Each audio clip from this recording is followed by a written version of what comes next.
Hey everybody, my name is Bobby Rebholz and I want to welcome you to Creature Design for Film and Games.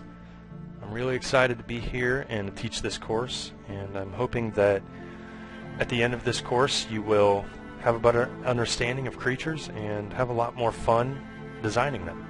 So in week 1 I want you all to gather animal reference images based on a client's briefing. Okay, and I'll give you an example of this during the actual course.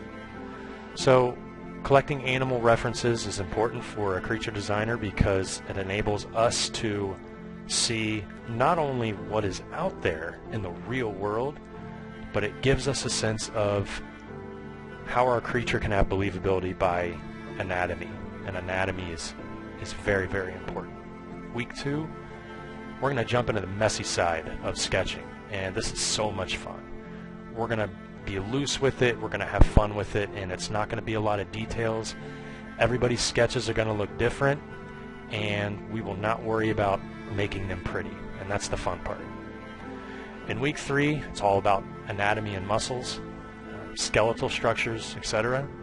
We will look at animals of Earth and all the references, and it's going to be a lot of fun because you're going to learn a lot of things about what makes the animals of Earth move, and it will directly relate to what makes your creatures move too. In week 4, we're going to be sketching the creature's head, and that is a lot of fun because it gives our creature a lot of personality. That's when we really start to flesh it out. Week 5, we're going to look into the creature's function or multiple functions.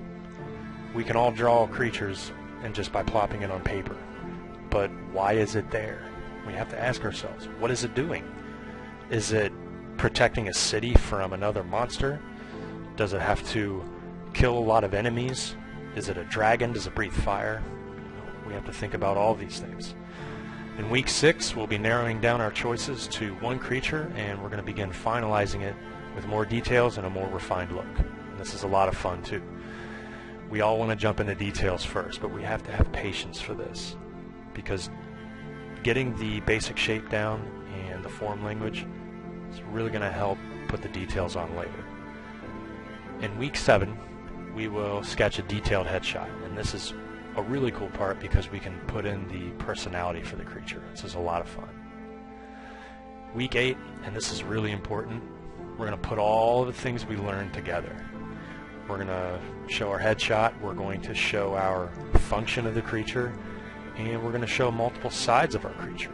What's the back of it look like? What's the front of it look like? What does it look like when it's running? All these really cool things that's going to make it really stand out and hopefully become a portfolio piece. So I want to go over some goals really quickly. We're going to learn to draw what we see. We're going to learn about form language.